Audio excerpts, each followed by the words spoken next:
That's okay. Good day, everybody. Welcome to the Ammunation. Sorry for the late start tonight. I was out having a good old time with some friends. It was my buddy's birthday, and yeah, so things ran a little bit late. The serving staff at the restaurant we were at were a little less urgent than I might have been, so we had to stick around a little bit longer than I wanted to be. Anyway, good evening, Irving. How are you, sir? Living the dream, living the dream. I hope What's your meals were delicious. It was good. I had probably the best burger I've had at a sit-down restaurant ever. I was gonna say, what's Really? going on with your hair, dude? It's getting floofy. It is getting floofy. You look like you're part of like a alternative folk band or something. No, with the beard that I cut, someone was saying that I looked like I should be shopping in the halal section. There you And go. another person said that I La la looked la la la la Amish, la but la they la. couldn't remember the word. So, It's not so now I've decided I'm the Amish extremist. the Amish extremists. I gotta change your name now. One sec. No, I'm not gonna change it. Oh, so how have you been? How was your week? Yeah, weird. You know, weird weather. Time changed. Everything was wonky. Costin says, first he said second, yes. It seems we are late. I don't believe you, Irving Twin. Hello, Costin. And Craig Bragg looks differently ugly tonight. Yes, I do. I need a haircut. It's getting a little long.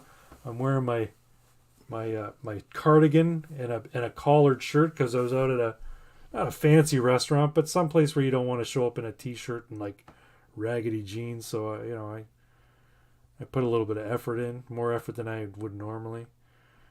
And I got back, came upstairs, and started streaming because I care about you all, and I didn't want to leave you waiting any longer than is necessary.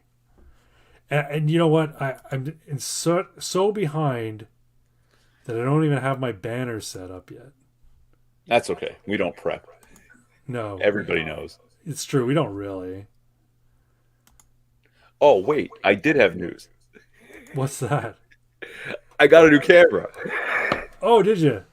Well, Yeah, you shit, said your look. camera was shit. That's why. Yeah, obviously, because you didn't have camera last time on your stream. That's right. Yeah, no, I was using the same, what is it, the Logitech 920 for the past 5 years, I guess. Yeah. And then it just crapped out on me. So, I Mine's a guess that's, Logitech. Mine's a Logitech too. It's a I don't know what model it is, but whatever. yeah, all Logitechs are the C920. There you go. But now I have this Nexigo camera that if you can tell, look at how green the fucking flag is here. Like, it's ridiculous. Like, it's not even that green in real life. So, this is pretty impressive. And it had downloadable software. So now I can do shit like this. Check this out. Oh, that's pretty cool. That's pretty cool. I'm not gonna lie. So, folks, the Ammunation tonight, Ammunation 23. I hope you could see by the slate what the general subject matter of tonight's Ammunation is. The title of tonight's Ammunation is Free Disneyland. Disfreeland. Disfreeland. That's it. That's right. Because I'm not sure if you're aware or not, but Christia Freeland made some completely out of touch comments the other day. Hey, folks, been a while. Silent Walk, welcome. Oh, another thing. Tonight is exclusively YouTube. I did not broadcast to Twitch tonight because I don't know if you folks have noticed or not, but the last couple of times we've been posting to Twitch and YouTube, or streaming on both, the Twitch comments start coming in, and then there's nothing from YouTube. It's like the YouTube viewers just sort of like fall off the edge of the earth. So I decided, you know what, let's just do YouTube. You know, our old stomping grounds on the YouTube. Silent Walk says, Freeland, wow, what a wicked bee. You can say it here. She's She's a hatchet-faced cunt is what she is. She's a I, fucking bitch. She's a stupid fucking broad, and I hate her. I was tempted to use my moderating powers to delete that comment for self-censorship. No, let freedom of speech reign. No, I am not a fan of Christia Freeland. She is a WEF puppet, and I've long had the theory that she's actually the... I'm a little bit inebriated, so I'm sorry if I Nice. slur my words. I think that she's the actual prime minister, and Justin Trudeau is just a figurehead, a face. She's the one dictating policy. She's the one making the decisions, and he's just the guy who gets up in front and talks to people. Talk about an out of touch elitist snob. So she's being railed through social media for her comments about how in her household, because money's so tight, they canceled their Disney Plus subscription. And she says, I know it's only a little bit of money, but every little bit helps. It goes back to those comments. You remember the comments somebody made? I think it was a Canadian politician who said, hey, you know what? When you go to the grocery store in order to make ends meet, see if you can get a deal on the dented cans. You know, that'll help save some money. Clip your coupon. Like this kind of rhetoric from people who make, 10, 20 times what your average worker makes. And their whole shtick is, what are you going to do? Fucking suck it up. That's essentially what it is. And I've got the Simpsons meme. Am I out of touch? No, it's the peasants who are wrong. That's right, yeah. It's so true. I am not a fan of Ms. Freeland. She... Also, we have it on good authority. She did not cancel her Disney Plus subscription. Oh, really? So this was all bullshit? Yeah. So she didn't even fucking do what she said to do. Wow. Oh yeah, I think she makes like what, $380,000 a year just on her her salary, her taxpayer salary, which is insane to me that a public servant would be making that kind of money. Yeah. Yeah. That's And I mean, the argument is, well, the thing is, you want to attract people into government who have credentials, and in order to attract them, you need to be able to pay them, compensation that they would be making in the private sector. Problem is, she doesn't have any credentials in economics, as far as I'm aware. Yet she's the Minister of Finance, and she's the Deputy PM. What was her credentials before entering into politics? Wasn't she like a graphic designer? Graphic designer, that's it. I was going to say journalism major or some shit, but graphic designer. There you go. So, how exactly are we attracting the best and brightest to serve in the cabinet as finance minister if her experience is graphic design? Yeah, fuck that broad. I can't stand her. I really do not like her. Don't forget, she's also the granddaughter of a Nazi, and not True. like some German national who was a young man and got caught up in the army because there was not like much else to do. SS Nazi. Fourth in line to power from Hitler. Yeah, that should disqualify her. I mean, you don't want to. You don't have the sins of your father, but the thing is, like, when you have that in your pedigree, and then you are part of a government that is as authoritarian as the bad guys from WW2, you just aren't gassing people yet, Yet. It kind of, raises some eyebrows, so to speak. I mean, it wasn't... Yet. Yet. You're going to make use out of that, I know. Oh, yeah. Yeah, I mean, it's not like... When you hear... Bill Maher compared Justin Trudeau to Hitler after his comments came out about, do we tolerate these people as leaders, as Canadians? Are we supposed to tolerate them? They take up space. He came out right out and said on his show, he sounds like Hitler. And the people who were on his panel were kind of like, yeah, I can't believe he said that. That's so weird. I would never expect him to say that. Of course, no, he really? found out 3 months after it happened because he didn't believe it was happening until quite recently. Yeah.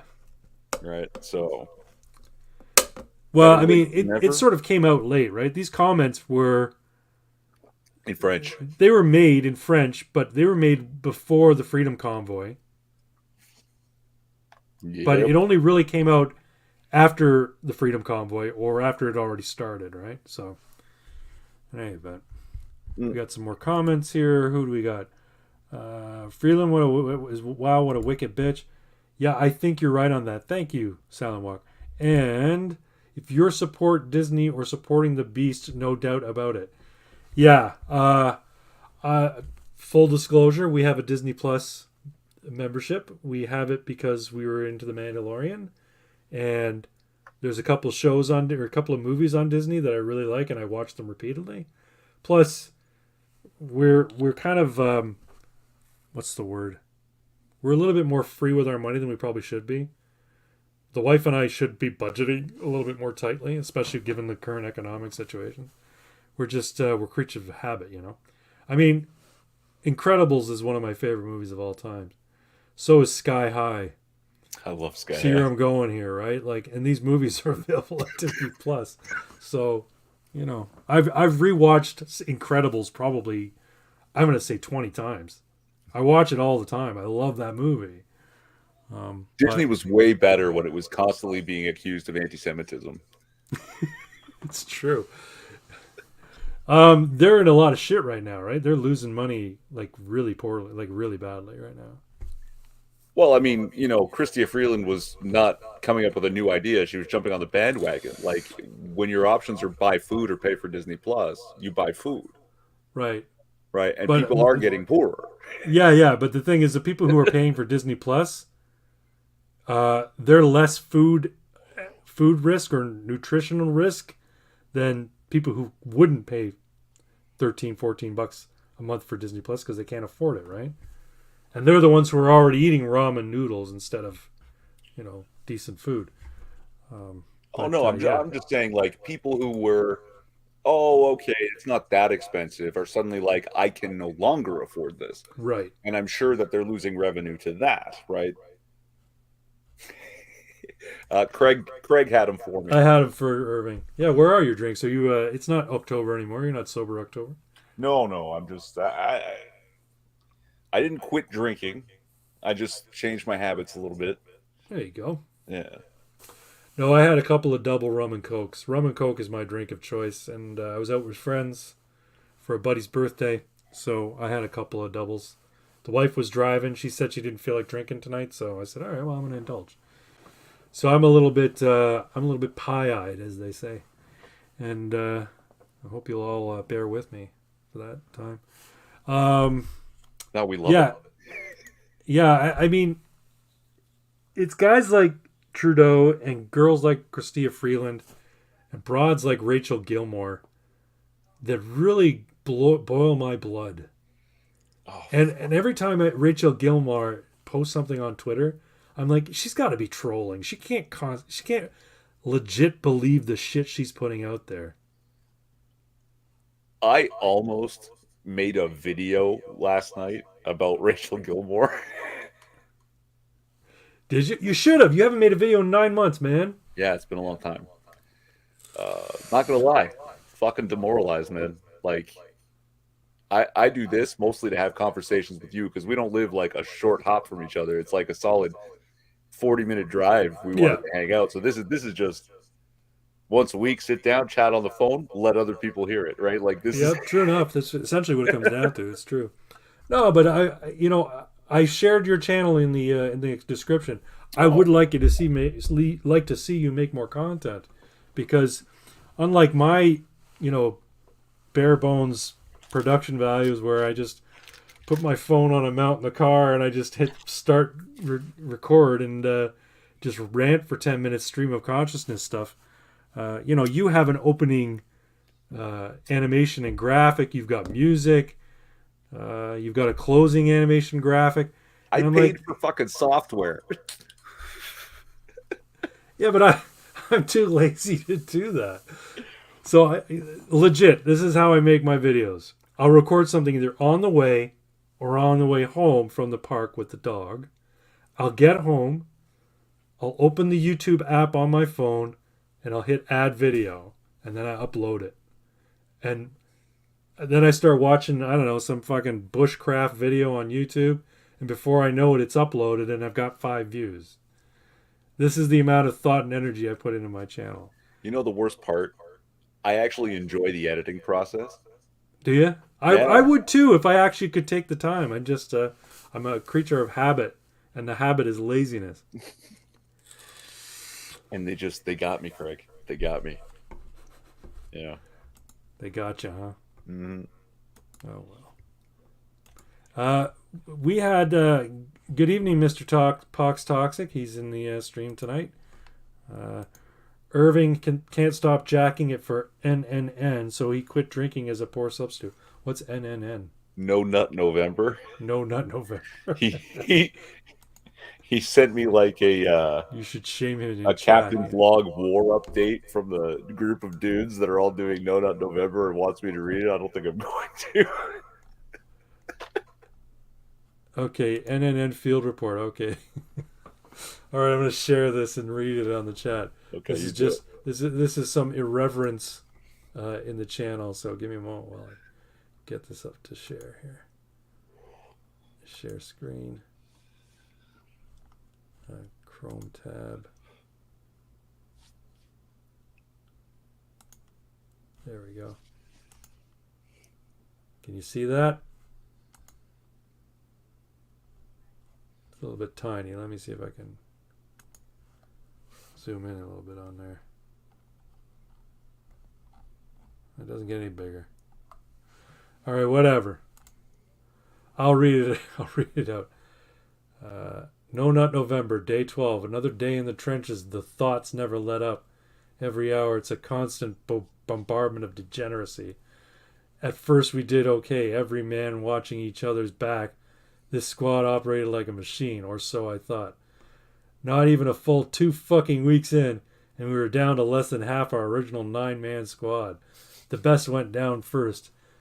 Men I never thought would fall. The latest casualty was CJ, crazy bastard just up and decided to quit, and climbed out of the trenches into no man's land. Haven't seen him since. It's just me, Ziku, and Sirius now.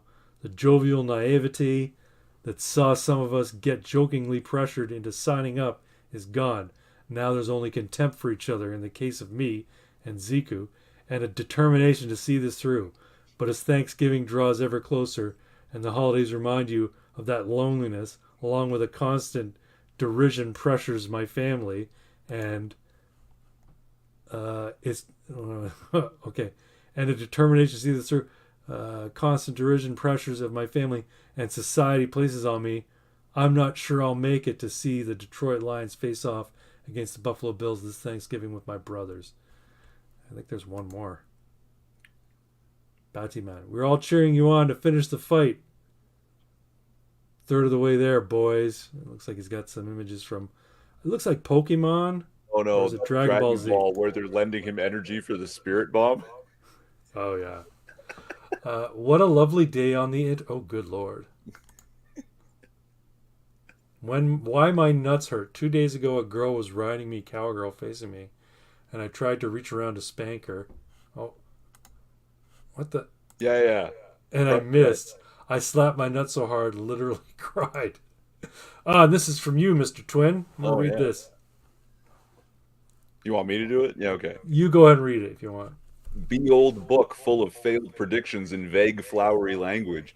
Have dozens of possible interpretations. Centuries later, rival factions claim to have the one true interpretation and regularly fight one another. Millions have died in attempts to implement these interpretations. Writings treated as infallible truth by privileged, self-righteous white people.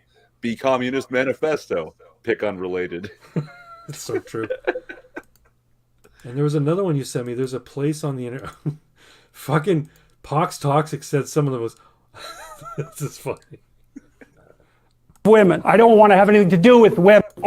This is from Pox. All women are disgusting. There's lots of them. I don't know how many of them. I've had enough of women. I don't want to have anything to do with women. Why? Well, that doesn't require much explanation. I'm often accused of being gay. Well, yes.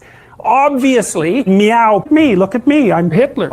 All women are disgusting. There's lots of them. I don't know how many of them. I've had enough of women. What was that thing you sent me? Where is it here? Ah, here it is. I want to share this. Are we sharing this? What you just... Yeah. Okay, there we go. So Irving shared this with me earlier. I think it was today or earlier yesterday. A couple days ago, maybe. Yeah. Welcome to Poll. For those not in the know, Poll means politically incorrect board on 4chan. Hey, would you believe me if I told you there was this place on the internet that upholds freedom of expression as its chief value? There's enforced anonymity. You can post basically anything you want, assuming you're on topic. It's divided into topical forums. That means free speech and zero accountability. It's pretty crazy sometimes. Some parts of it move so fast you can hardly keep up with it. In this place, you can find the origin of most of the internet memes that have ever been made. Internet culture wasn't invented here, but they perfected its dark side. There's porn, there's advice, there's awful things that you really wish you'd never seen. It starts to desensitize you after a while. There's this one section devoted to politics. You wouldn't believe what happens there. People will say anything. It's basically an ideological food fight, and the winner is usually the group that shouts the loudest. White supremacists, anarchists, communists, libertarians, normal conservatives and liberals, people from all over the world, all mashing together to yell about how their opinion is correct. If you don't know your shit, you will get torn apart in seconds. Anti-Semitism and hate speech are the least of your worries in this place. On one hand, you've got people actively in favor of revolution against the state. On the other, state-sponsored eugenics programs tend to be pretty popular. They're paranoid to all hell. Conspiracy theories abound, and let me tell you, some of them will keep you awake at night. There's no horrible, terrible idea that goes unsaid. There's no connection left unmade. And the worst part is, you've got no idea who's joking and who's perfectly serious. But you come to love it because it's so free. There's no bullshit. No one pulls their punches. You don't have to wear that little mask you put on every time you go out your door. And slowly you start to become one of them. I wouldn't go there if I were you. That is a very good description of Poll. Absolutely. Yeah, and and 4chan in general, but yeah. And people say, why do you like it so much? I'm like, that's precisely why I like it, because it reminds me of the Wild West days of the internet, when it was just bulletin boards and forums where people just talk shit to each other and posted the most awful things, and it was an exciting place to be. Yeah. No, I sent it because you've been so masterful on Twitter lately and saying how Twitter should be more like 4chan. It should be. It won't be. But speaking of which, we'll move on to the next topic. I've only have 2 topics so far tonight. We'll make some more. Blue checks for all. So, oh yeah, you didn't get your blue check yet, have you? No, neither have I. And the reason is, I went to the Twitter Blue section on my profile. So if you sign up for Twitter Blue now, it's $7.99 a month, as opposed to $6.99, and it includes a verification badge. Problem is, it's only available through iOS right now. Makes no sense to me, but whatever. So I go on with my iPad trying to get on with iOS, and I can't get access to it. But once I can, I'm gonna do it just for the lulls, and yeah, that's the hope anyway. But apparently there's a lot of people up in arms about this because I guess verified Twitter is a completely different sort of space than regular old Twitter. So people who are verified, they see other verified people in their mentions and in their feed before anybody else. So while, AOC is verified and she has verified people in her mentions, she'd rather see all that and less of, the rabble just posting "you suck" or "show us your tits" or whatever, right?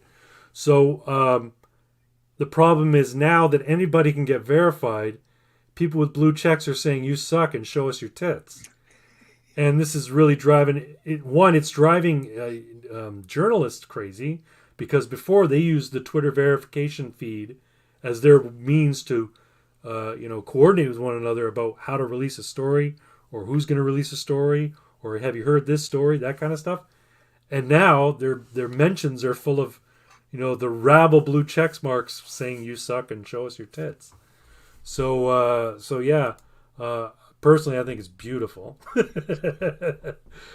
But yeah. Well, this was part of the reason that I was tempted to make that video. I was getting so mad, I was yelling in the car to myself on the way home, right? Why were you getting mad? What did Gilmore do? Okay, so Elon Musk said to some checkmark person who basically called him an idiot, something along the lines of, "You're part of the reason that legacy media is no longer trustworthy, and your Right. checkmark means nothing. Citizen journalism for all." Something like that. Right. And then Rachel Gilmore said something like, "Oh, Elon wants to twist from, the checkmark meaning a verified source of quality information into like, and turn journalism into what he wants it to be." And I'm thinking to myself, oh my God, opening up the checkmark and citizen journalism to as many people as possible. She's claiming that that is a rare species of gatekeeping. Are you fucking kidding me? Yeah, Like, that's some mental gymnastics you got there. Christ, yeah, like so many times I've seen. I can't believe that she is that stupid and her takes are that bad. She has to know she's doing it on purpose. My thing is, like, she's trolling. She doesn't legit believe this shit. Like, can she possibly believe this shit? I mean, she could be. Let's see. Adam or Pox Toxic just shared something on Twitter. Why am I not seeing what he shared here? I changed my stance on paid verification. Yeah. Oh, okay. So I like it now. So, because Ben Shapiro's been coming out against it. Yeah. Yeah. Well, Musk's whole thing was like, anybody who's a legit person should be verified as a legit person.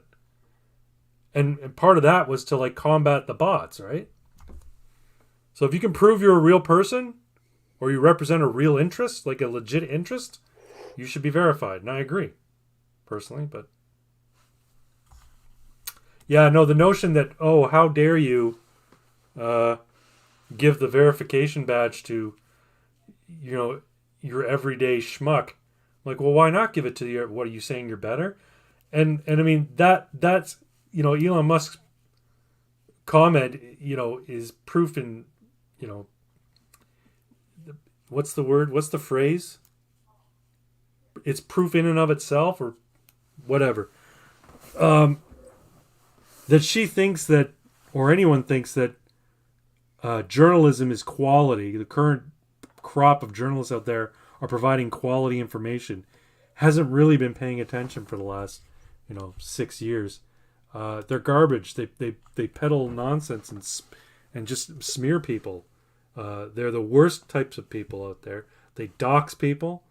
They ruin people's lives. They try and spin narratives that completely just cause chaos in the streets. And the thing is, they're protected. They can't be brought up on charges, even if their words and their actions would, under any other circumstance, to promote a riot. Because they've got the name journalist beside, or the title journalist beside their name, they're protected.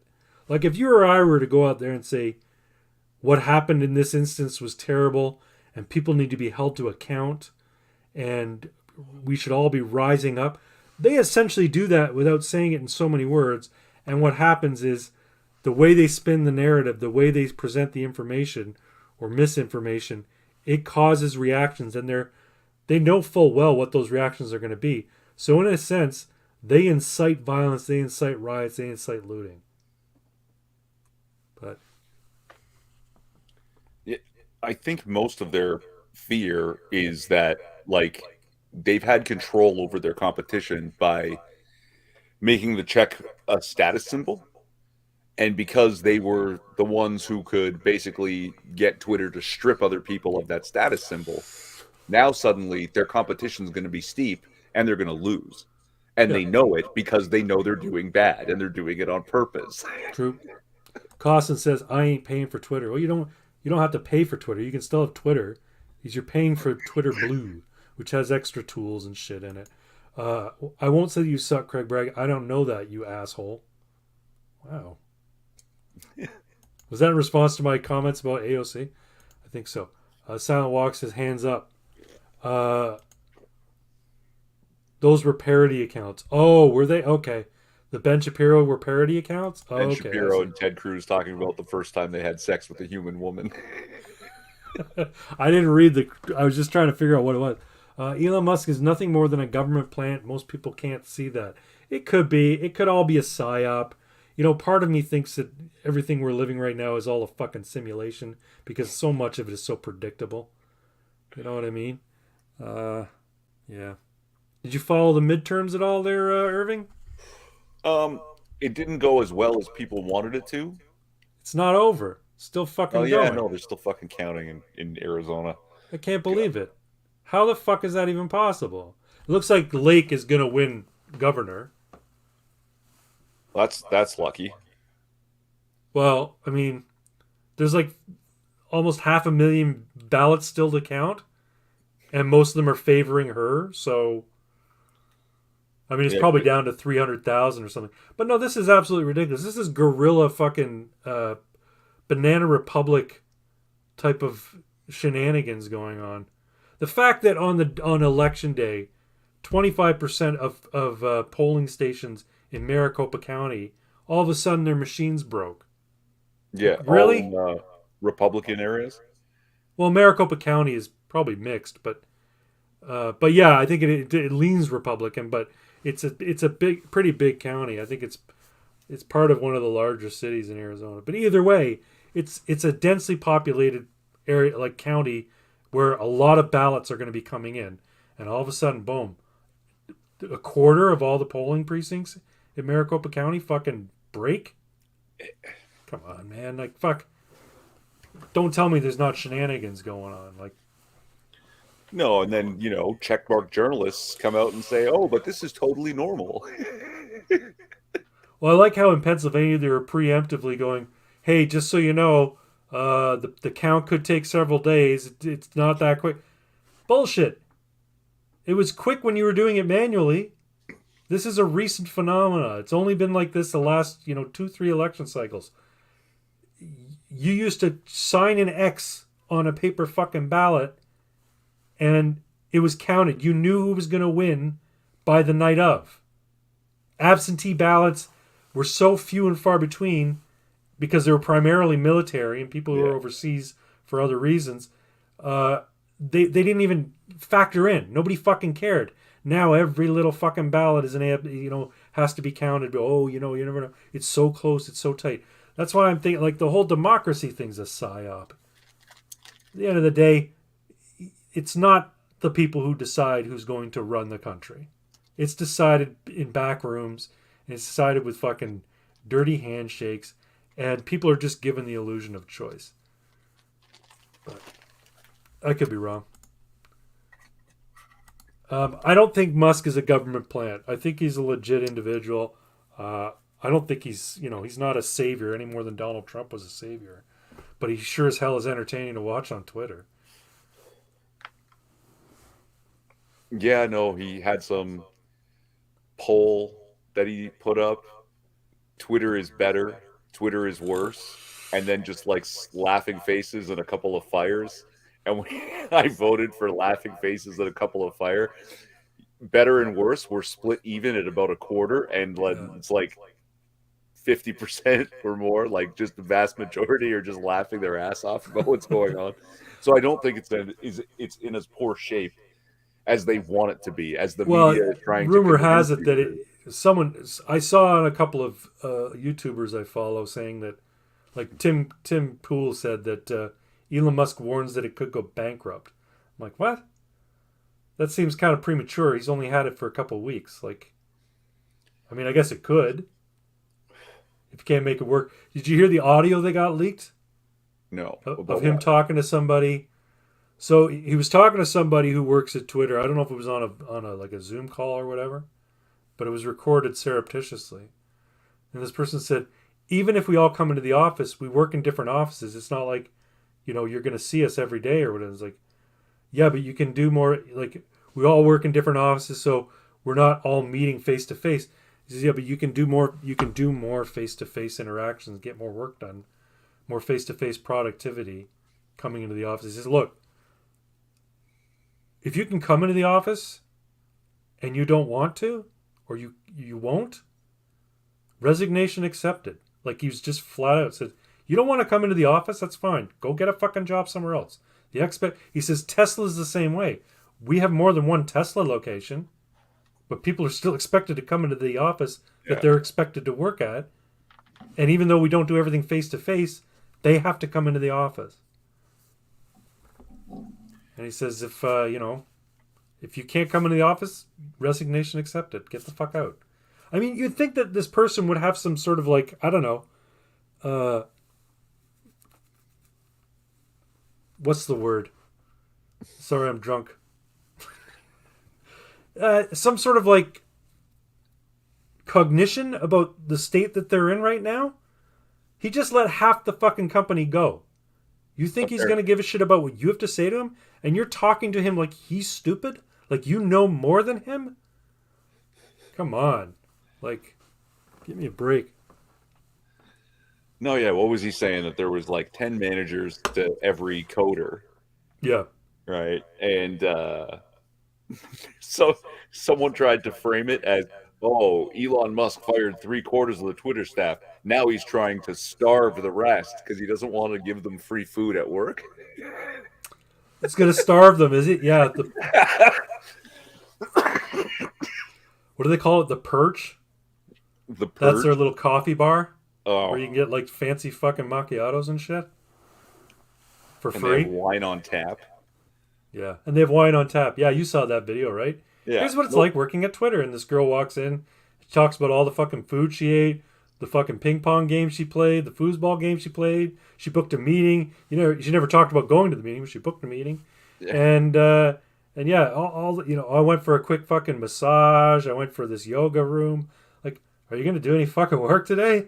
Like, give me a break. Yeah, it's fucking nuts, right?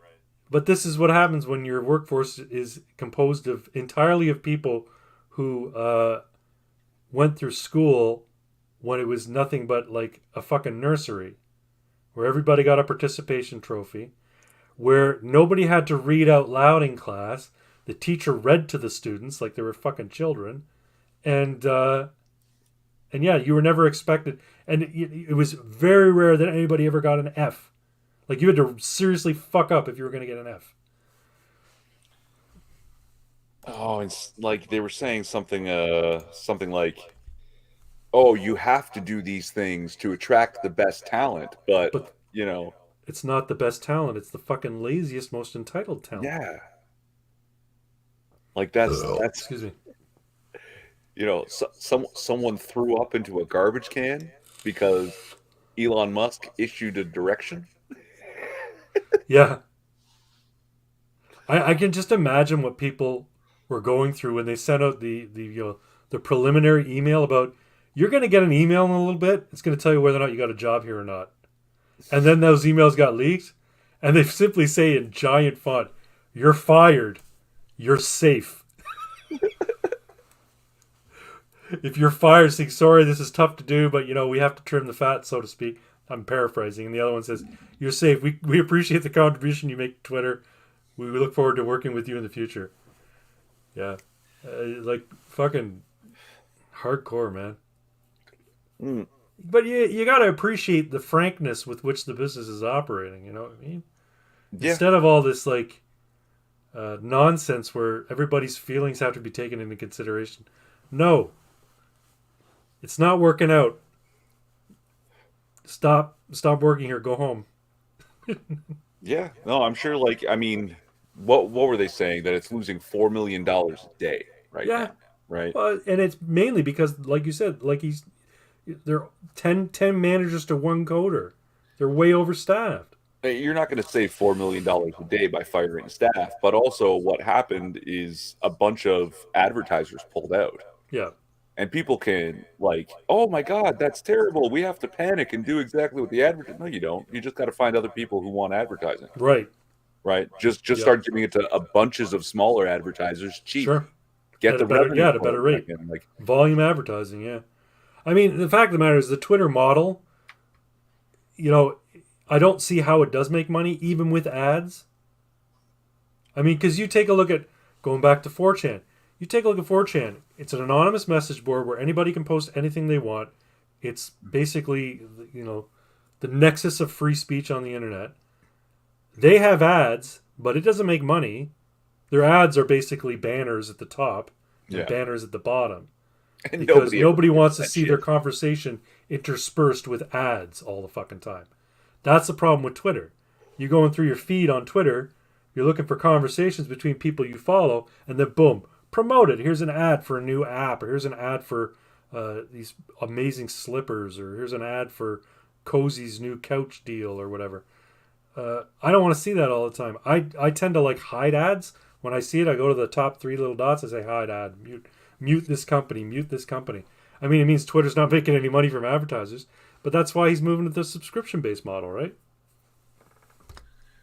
Yeah, and again, I don't know if that's going to cover $4 million a day, but between the two things, I think, it should. Well, It he should also level wants to up. make it more than just Twitter. He wants to compete with YouTube. He wants to compete with Instagram. He wants to compete with Facebook. He wants to make, he's calling it X, right? He wants to make it the sort of hub for social media interaction, online social networking, right? So if you can post long form videos on Twitter, it's really going to seriously kick YouTube's ass, because I don't know if you're aware of this or not, but YouTube has been putting way more ads on videos of late. Oh, yeah, but YouTube's also never made money. No, It's operated could in a have. loss the entire time.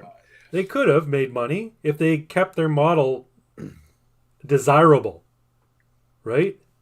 Here's the thing. What they should have done, because there's lots of YouTubers out there, and I don't know exactly how the monetization thing works, but even if you're not monetized with YouTube, you can have sponsored programming on your YouTube channel. Yeah. You could say this video is brought to you by Raid Shadow Legends or whatever, right?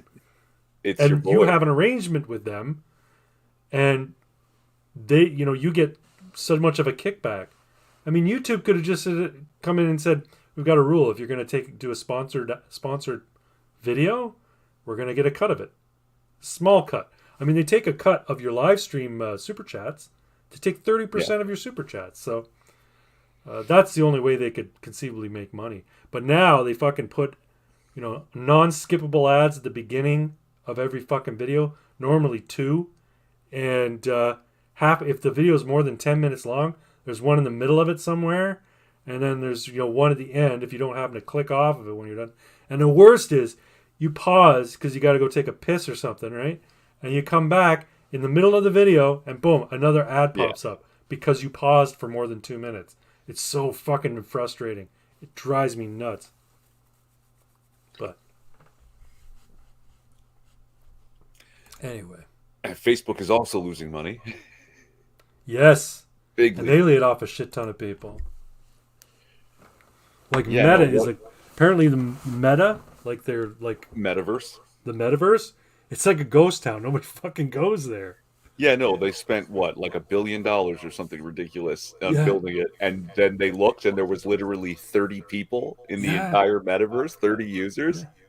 Well, I mean, here's the thing. Like it or not, I know Zuckerberg's got a hard on for VR and AR, but the fact is, it's not widely adopted yet. VR is still very fucking niche. There's what percentage of gamers out there play VR games? I can't imagine it's much more than 6 or 8%. I don't even think it's that high. I think it's probably It's probably not 0.8% to 1%. But he went to some fucking party somewhere, did a line of coke, and then he started playing VR. And he's like, "This is the future," and he decided to make. Or he saw Ready Player One. He's like, "I want to be that guy," and he decided to go balls deep into this metaverse crap, and nobody's interested.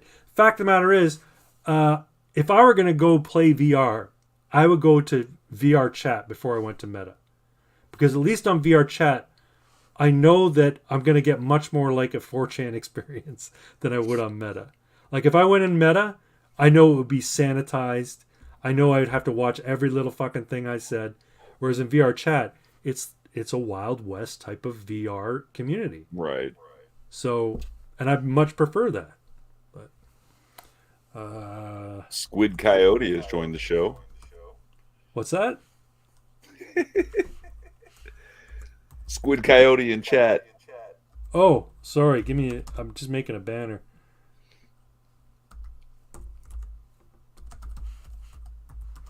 Can't believe I deleted that banner. Anyway, Squid Coyote. Who is Squid Coyote? Hey boys, what's up? Hey Squid Coyote, thanks for popping in. I'm not sure who you are. Maybe Irving knows who you are. Have you seen Squid Coyote before? Yeah, been around a while. It's been we don't see squid a lot, but been following for years. Yeah. Awesome. Well, thanks for popping in. Feels like it's been a million years. Good to see you guys. Thanks for popping in. Tonight we're a little bit off kilter. I've had a little bit to drink, And and Irving hasn't, which is like it's like the universe is misaligned right now. I started late. I didn't prepare any topics to talk about, so it's just been me ranting and Irving occasionally commenting. But Irving, you gotta say something. Put some content out there. Oh. So, our government's been in bed with China since the 90s. Yep. What led you to this revelation? No, I mean, there's been Chinese spies in our government since the 90s. And CSIS basically released a whole, what do you call this, report about their fears that CCP not only is in the government in like positions of leadership, but that they're actually affecting the outcome of elections. And the government said, yeah, don't worry about it. Kind of like that FBI guy who came out before 9/11 and said, "Hey, there's a bunch of Middle Easterners training to fly in Florida, and it's kind of sus. We should maybe look into it a little bit more." Don't worry about it. Don't worry about it. Yep. Even what's her name? You know, the chick that filed for an injunction against the horn honking during the what's her name? Zexi Lee or Zexi Lee or Zexi? Yeah, Zexi. Yeah, she may be a fucking spy. Oh, gee. No shit, huh? Yeah. Yeah. I wouldn't be surprised. What was it? Murkowski's limo driver was a Chinese spy, and Swalwell wasn't he boinking a Chinese spy? I'm talking about U.S. politics now, and then Squid Coyote says Pelosi. Nancy Pelosi was driven around by one. Was Pelosi being driven around by one too? I know Lisa Murkowski was. I think that's her name, Lisa Murkowski. No, Feinstein, Dianne Feinstein. She was being driven around by a Chinese spy. Yeah. People make fun of our intelligence agency, CSIS, right? It does have a silly name. Canadian Security and Intelligence Service. But they were on the ball in the 90s, and the government said, don't worry about it. Before anyone heard COVID, before there were cases, CSIS said, hey, remember those Chinese exchange scientists that were working in our level 4 virology lab in Winnipeg? Yeah. Well, they left, and it seems that there is now a bunch of viruses from our lab that are missing, and we're certain they took them. And the government said, don't worry about it. Don't worry. Justin Trudeau has now been ordered 4 times by the court to release the documents about this, and he has simply refused. There is no mechanism in our government or laws to punish bad actors in state. There's nothing. No. They can't be tried or imprisoned for anything they do. Well, and that's what it comes down to, right? We're not citizens of this country, we're subjects. and our ruling elite are essentially royalty. Right? So, and Yep.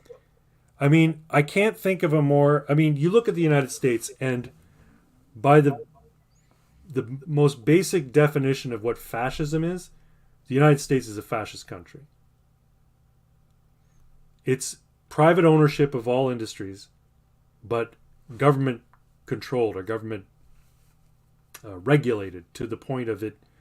You know, you don't have a truly free market in the United States, right? Every industry is so over-regulated to the point where the government basically deigns to let you make some money in its sphere, and you have to follow specific rules if you want to engage in business. Whereas in Canada, we're more communist dictatorship. We have private industry, but the fact of the matter is most people's income essentially goes to the state through one mechanism or another. So you essentially make all your money, or the majority of your money, for the purposes of the government enriching itself, enlarging itself, and expanding itself, and insinuating itself into every aspect of our lives. So, and I mean, let's not forget, Justin Trudeau, admires China's basic dictatorship. Yeah. So, yeah, I mean, well, what is it? The average person over their lifetime, 60% of every penny they ever earn will end up in the government's pocket. yep, one way or another. At least, Squid Coyote says, at least the founding fathers set up the pillars of power against each other. In the United States, yes, you had like a balance of powers or separation of powers that were supposed to be a check and balance against one another. But the fact of the matter is, they're all in bed with one another. They scream at each other on the floor of the Senate, but then they go and drink with each other in, the bar down the road. And they know that everything they're fucking doing is just theater. And same goes for the question period in the House of Commons. Question period is such a fucking joke. All it does is make cute little soundbite videos. If they wanted to have a true question period, they would open the questions up to the public. Let the public ask the ministers legitimate, pointed questions about what things they're doing. And, make it nonpartisan. Make it so that someone can come in and criticize the official opposition for how they're handling something, and someone can come in and criticize or ask questions of the ruling party on how they're handling something. That would be a legitimate question period. But Pierre Poilievre getting up there and making quippy comments at Justin Trudeau, and Justin Trudeau simply ignoring it and letting out a canned response, it's a complete waste of our money, it's a complete waste of our time, and it does nothing. It's theater. It's a fucking dog and pony show, and it's disgusting. Was it ancient Rome that at the end of every term, each senator was put on trial, the people versus that senator, and they had to justify every action they took while in office or suffer pain of death? Wow. Yeah. That sounds pretty hardcore. Squid Coyote says, this is making me feel like playing Deus Ex again. I've never played that game. Everybody tells me it's an awesome game, but I've never played it. And then Truth. Yeah, thanks, Squid. I appreciate the endorsement there. I have very little faith in government, and this is why people talk about, we just need to elect the right leaders. No, the system's fucking busted. You could elect the right leader, and what'll happen? They could have all the best intentions in the world. They could be complete political outsiders, vis-a-vis Trump. And the system will take them down. It will prevent them from doing anything decent or good. So the trick is to disempower government so that no matter what it does, it can't do that much damage. You take away the power of government to do things, and I mean, the concern is, well, then you have private industry running everything. Yeah, but private industry at least has to deal with, competitive market forces. So if there's a piece of shit company that's putting, what do you call it? Bromine in my fucking baby's formula. I can go and buy my baby's formula from another fucking company. I can't do that with government. I got to put up with the pieces of shit that are in the system, because the system naturally turns even decent people into pieces of shit. Anyway, we're getting off the blue checks for all. But anyway, I want a blue check mark.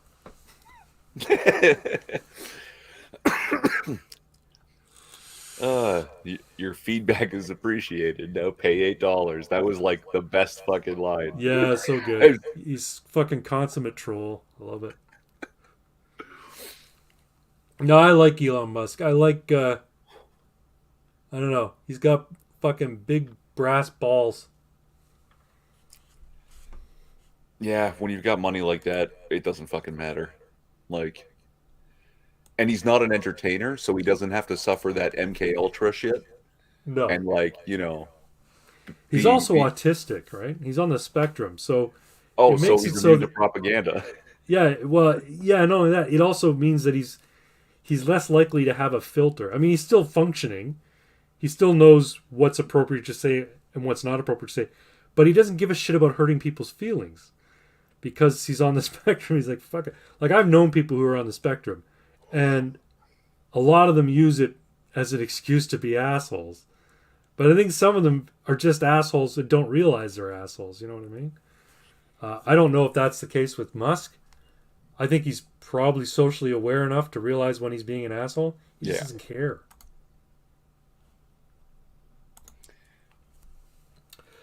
Twitter was a government op. Prove me wrong. Yeah, absolutely.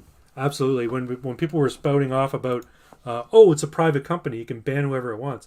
Well, now it turns out, no, that's not the case.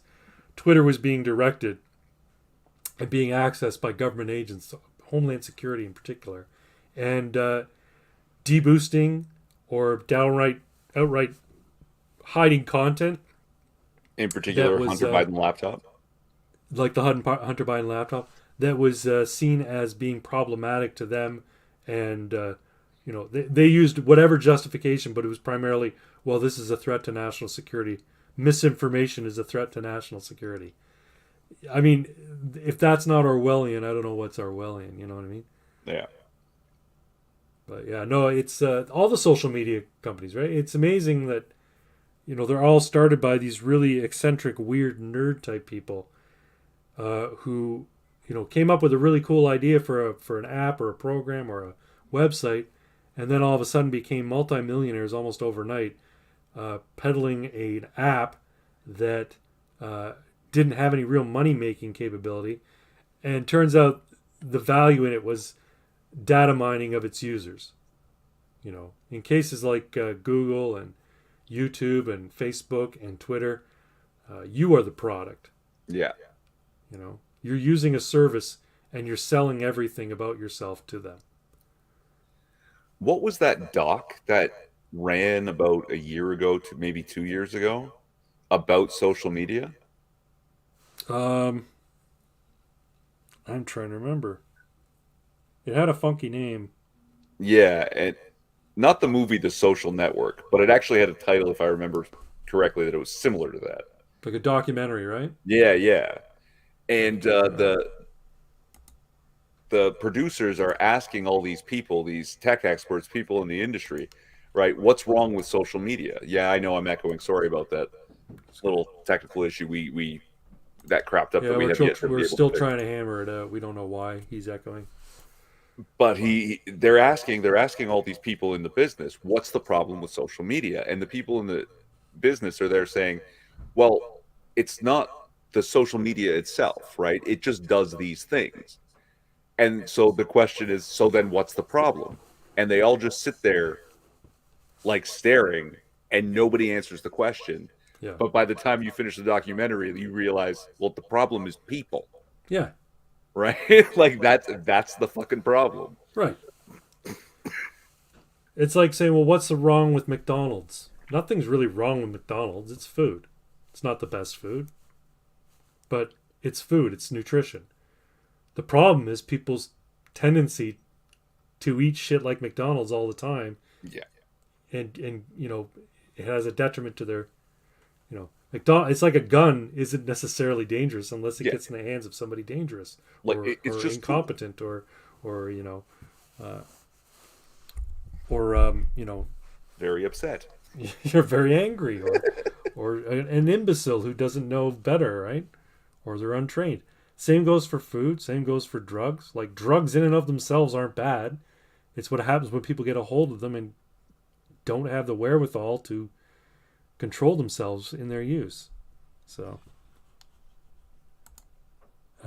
Yeah, we know it was okay. This is exactly why communism won't ever work. That's right, because it doesn't take into I'm account echoing. human nature. It views humanity, it views society as mechanistic, and it views people as you know, ants or bees or naked mole rats or some other sort of communal organism that has natural instincts to behave in a way that communism thinks it understands, but they don't behave that way at all. Yeah.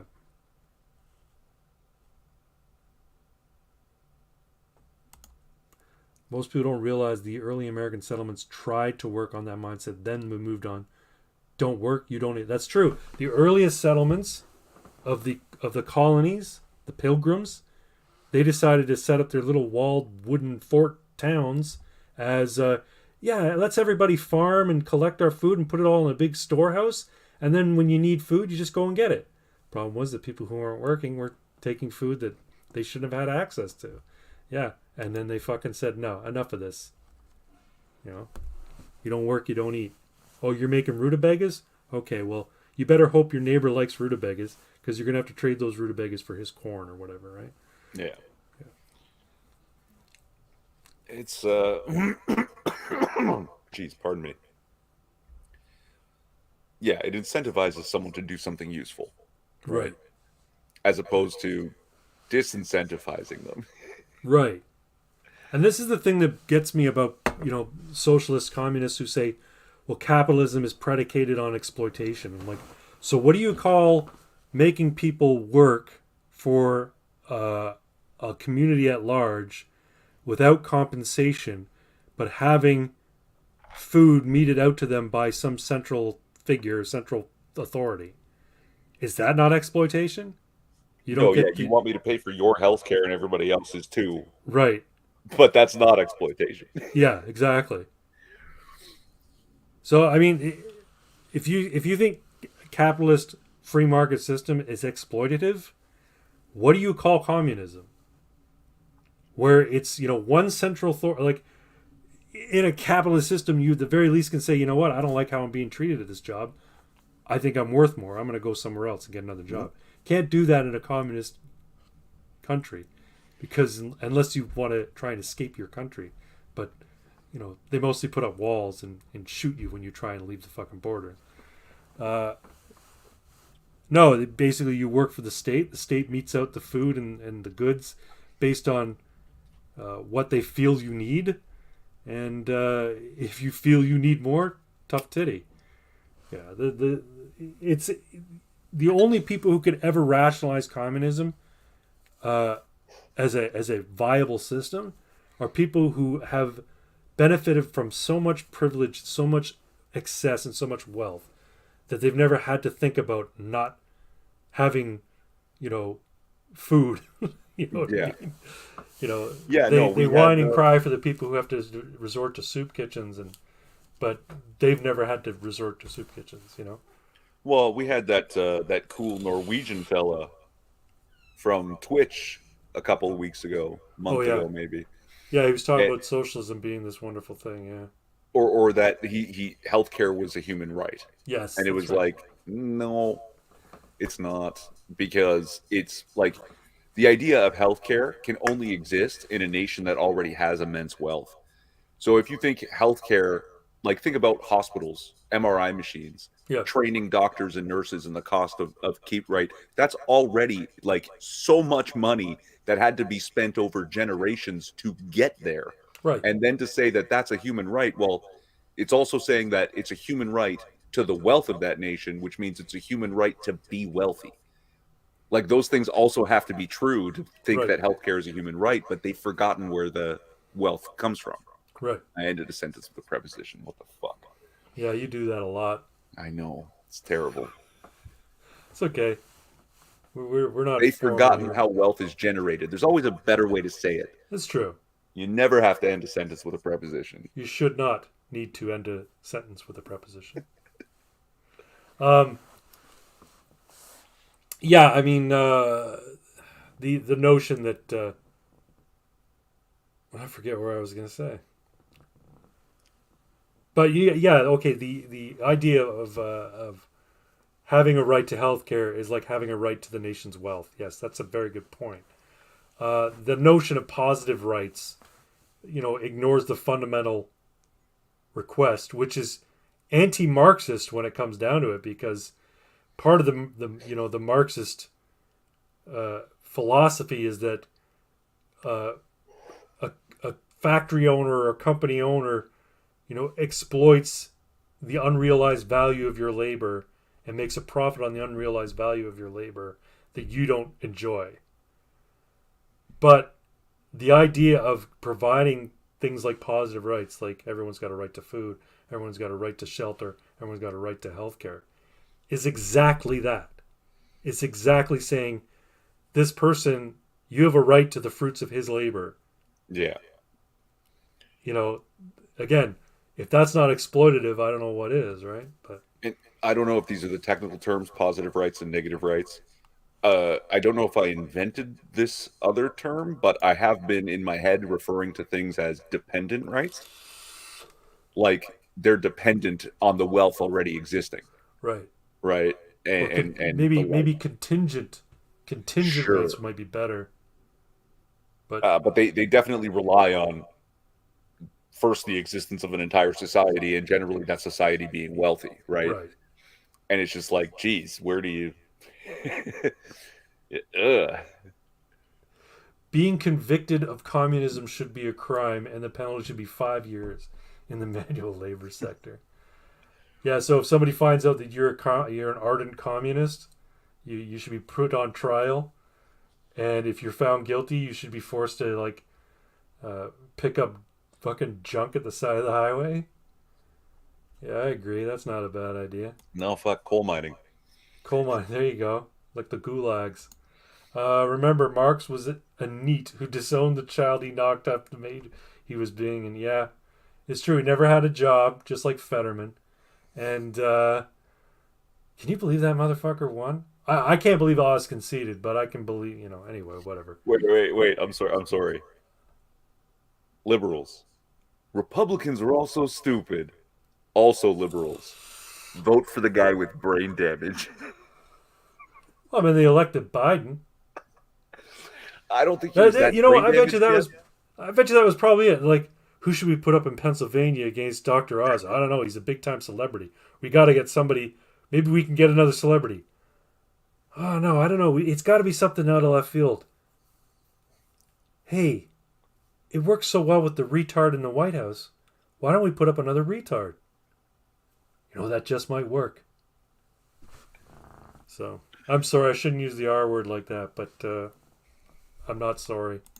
You guys didn't see the voted for it. Yes, I heard that too. That a dead guy won in, what county was it? I'm trying to remember what county. Was it Ohio? I want to say it was Ohio. Could be wrong. But yeah, some guy died like in the middle of the campaign a few weeks ago, and he still won. He still won. There was also a town somewhere where accidentally, as a joke, they voted for this dog for mayor. Yeah, that was a while And back. then the thing is, the dog got reelected like 3 times. Basically, the entire life of the dog, that dog was mayor. That's awesome. Yeah. Because that dog can't do anything to fucking hurt the people in the town. And I mean, it just goes to show how little faith people have in government. And that's a good thing, in my opinion.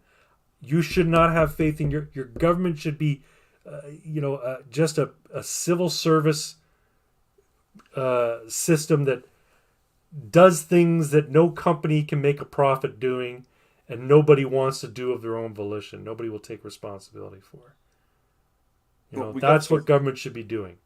We got to teach people to think of government the same way they think of like the sewer system and the garbage dump. Yes. Terribly, terribly unpleasant. You really don't want anything to do with it. The people who are involved, you kind of feel bad for them, even though it needs to be done. Yeah. But it should not be like the celebrity banger that it is now. Yeah, no, it's nuts the way people have elevated government. And the thing is, government is now like, it's pop culture now. Like, politics is pop culture. And part of me loves it because I love politics as a spectator sport. Like, I love watching the ins and outs of policymakers and elections and stuff like that. But I just wish that if it was going to be accessible to the vast majority of the population, I wish it was a little bit more sophisticated. I wish they were a little bit more sophisticated. I sound elitist, but I wish that the politics and the political discussion and the political process was less cynical and more sophisticated, so people who took an interest in it could actually see the logic and mechanics of what's going on, as opposed to just, oh, he's a piece of shit, or I don't like him, he says nasty words on the internet. Look at his hair. This is what it's come down to. I think I understand what you're thinking. I wish people who ran for office didn't act like they were better than me, that they actually were better than me. That I'd like to see that. I'd like to see someone that I actually believe, you know what, that's a person I would follow. Right. Yeah, and that's but why I want them as my leader. Yeah, I get it, but again, I don't want people to think of government as leading, right? I want to think, like you were saying, I think government should be civil service. I think people should be looking at it as this is a necessary function of society. There are things that private enterprise can't do because they're not profitable enough, and for that we have government to make sure that things stay sort of orderly, and that things don't devolve into chaos and dog eat dog. We have this system in place. Things like judiciary, things like national defense, things like, certain elements of infrastructure. And that should be what it is. It shouldn't be a matter of, we think this is the direction that the country needs to take, and therefore we're instituting our ideological framework for the next 4 years. What? Did you poll every Canadian on what they think, what direction the country should take? This is the problem with the way we run our governments now. It's not about, it is about leaders. We have leaders in place, but they're not leaders in the sense that they are, well, they're like bosses. They're not leaders. You know the difference? Yeah. I do know the difference. Because, I've had both, and I've been hopefully one. Right. I'll tell you this. There's a lot of people that worked for me that they would tell you they absolutely dislike me. They think I'm a fucking asshole. Well. None of them will tell you that they won't work for me. Like, yeah, I'm very bad at management because I'm one of these people who likes to be liked. And I have a hard time. And also, I don't think that, I don't know, I think people can see through my bullshit. and they realize he's not worth respecting. Two questions. You guys read Starship Troopers, and what do you think of Highland Scenario for the franchise? I'm not sure. I've seen the movie. I've never read the book. Same. I like the movie's take on how government runs. And I've talked about it before, and you haven't seen this, Squid Coyote, because you haven't been to the stream or watched many of my videos, I'm guessing. But this is a recurring theme that I talk about a lot. Super suffrage. Extra So originally vote. started as, in Starship Troopers, the only people who can vote, the only people who can, take part in some of the better aspects of life in the system are people who are citizens, and the only way to get citizenship is to serve. So originally it started as, no, the only people who should be voting are people who devote time to their community, basically serve their community. And it didn't mean they had to have military service. It just meant you had to devote some time of your life to serving your community at the municipal, provincial, and federal level. Otherwise, you don't get a say in the political process. And then I started to think about that. I'm like, well, no, there should be certain things involved that comes with citizenship. So my idea then was for super suffrage. So everybody gets one vote. Above the age of 18, naturalized citizens, permanent resident, or natural born citizen, you get a vote. If you work in fire, police, active military, or you're a veteran, you get an extra vote. And then Irving made the case for paramedics because they also put their lives at risk. I'm kind of waffling that. Let's say for the sake of argument, okay, paramedics as well. You get an extra vote. If you want it, if you don't work in those professions and you want to get an extra vote, you have to put in time at the community level. If you want to vote in the municipal elections, get an extra vote in the municipal elections. You got to volunteer at the library. You got to volunteer at the swimming pool, clean up bus shelters, whatever. You have to donate time, put your time in, and it has to be signed off on by some sort of bureaucratic, low-level municipal official. If you want to get an extra vote at the provincial level, you've got to do the same thing, but in a provincial aspect or realm. So maybe you do highway cleanup on the 400 series highways, or maybe you put in time with the provincial government doing some sort of charitable work, what have you. And at the federal level, you've got to put in time at the federal level. Maybe you go and volunteer some time in a military capacity. Maybe you do something else, but you render your skills, your labor, to a small degree at these three levels of government if you want to get that extra vote. And what that guarantees is the people whose votes matter more are people who've demonstrated they have a vested interest and they take a ownership of the community, so to speak. You should bandy this idea to Elon Musk, and that will guarantee us a spot on the rockets to colonize Mars. There we go. And then we'll defect from Earth and have this new Martian colony. Squid says suffrage meant things like mandatory fire duty back in the day. Yeah, and that was one of the arguments for why women did not want the vote. Some women didn't want the vote because they didn't want to take on the responsibilities that came with that level of citizenship. Meaning, they had to fucking form a bucket brigade. They had to, serve in the military or take up arms in defense of the state if need be. Men had to do that. Men had to put their lives at risk. And that's why they got to vote. Also, men own property, too. There's that, right? Early opponents of equal suffrage were women. Yes, it's true. Sounds great on paper, but you are giving even more power to the bureaucrats. Yeah, I suppose. But, I mean, there's certain devils in the details that you were just never going to get around. I think part of the problem with our political process is far too many people vote without being informed on the issues or informed on the people who are running for office. They just vote because they saw more of one given lawn sign in their neighborhood. They saw a guy's name on a lawn sign, they pronounce it, and they're like, yeah, I'm going to vote that guy because I remember seeing it a lot. Or they vote because they're tribally devoted to either the red or the blue party or the orange party or the green party or what have you, right? That's no way to establish who should be leader of a nation. And even still, I don't think we need leaders. We need civil servants, basically, who run things that we don't want to run.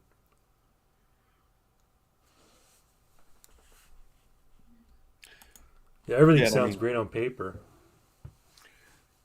Yeah, no, I understand what he's thinking. Yeah, so do I. Yeah, I agree. I also think that the people who are more motivated to get more votes will be the people who are best informed, who keep themselves best informed, right? Yeah. If you're going to go that extra mile to get the vote, you're going to go that extra mile to know for whom you're voting. Yeah, because you want to partake in the political process because you have an interest in how things are going to proceed at the government level, right? So, yeah, I would agree. Now, the argument can be made that, well, why should police get it? Well, because police, by simply taking the job, have said, I will take a bullet for my fellow man if situation arises. Firefighters do the same thing. If the situation comes up, I will die in a burning building for my, to save lives or, to stop fire from spreading across, a town and destroying everybody's property. Paramedics do put their lives at risk, but their lives are at risk sort of as secondary to what their function is, and their function is to save lives, which is laudable in and of itself. So that's why I'm saying, well, maybe they should. Maybe they should get that extra vote. And active duty and veterans have already demonstrated that they're willing to Yes. die for the community by simply saying, I will serve this country and possibly take a bullet from an enemy to this nation. So, yeah. Squid Coyote says, reminder, everyone fights, no one quits. Everyone honks, no one quits. Yep. Yeah, the movie's great. I love the movie. If you haven't seen it, Carl Benjamin did a big, long sort of, what would you call it?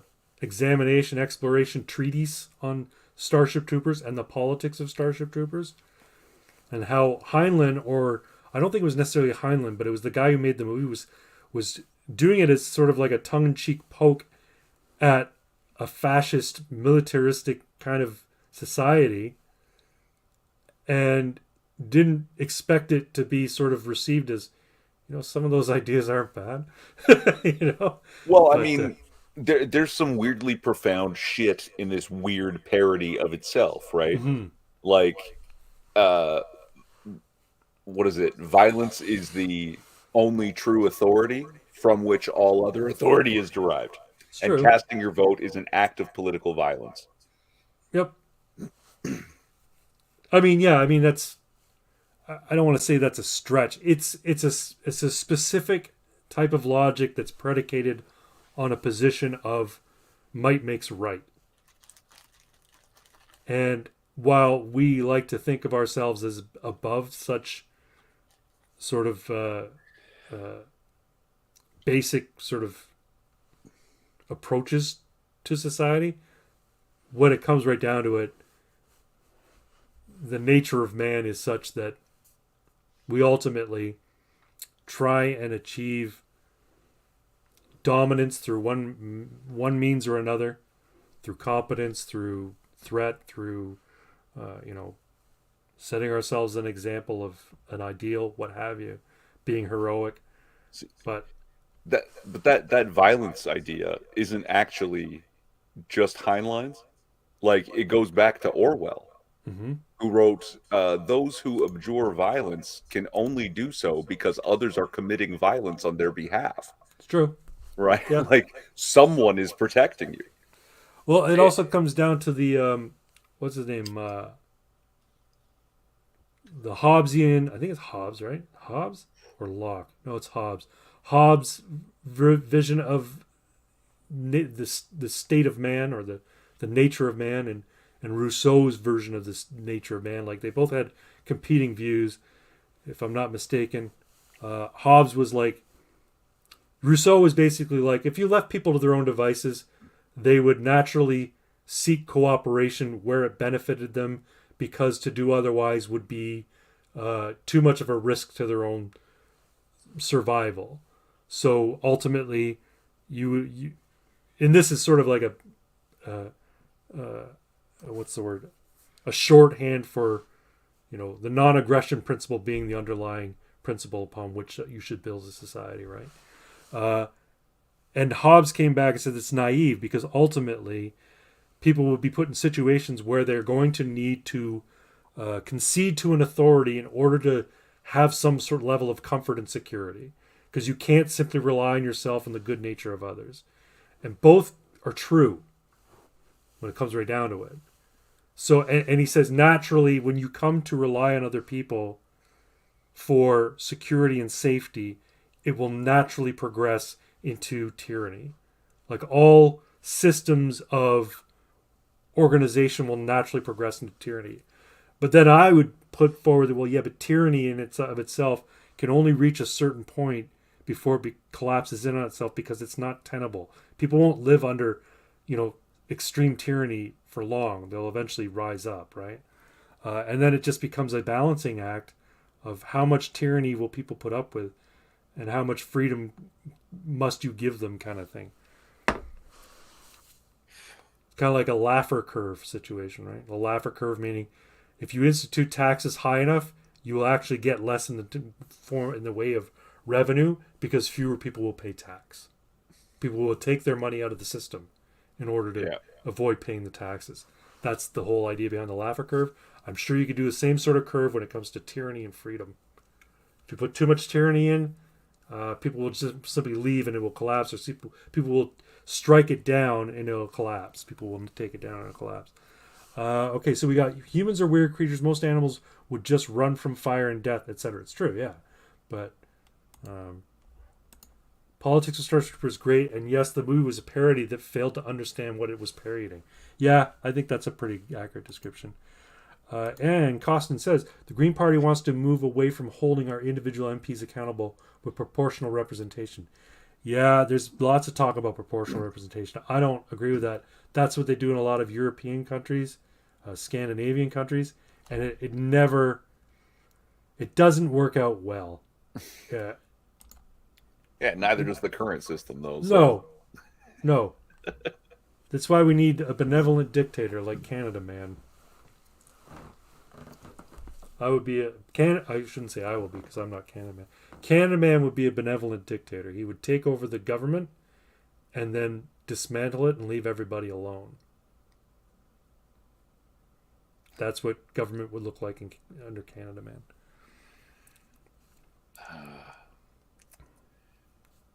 I've been thinking about that though, eh? I think I might form a political party called the Canada Man Party. And anybody who wants to run under that political party has to commit to wearing a superheroic costume while they campaign. And you could be a man or a woman, and it doesn't matter, but you're a representative of the Canada Man Party, and you can use your real name. But when you go door to door, try and get support, or you go to public events, try and get support, you've got to be in your costume. And the costume doesn't have to be a set design, but it has to follow certain criteria in terms of color scheme, and it has to look like it's meant to be a superheroic costume.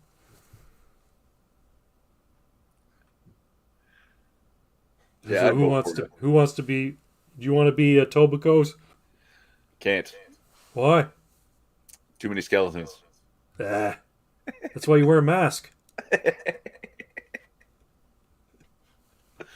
Yeah, I'm the same way, right? Like I would go out there trying to campaign, and people would say, "That's really Craig Bragg." And do you know how many times he said the N-word on YouTube?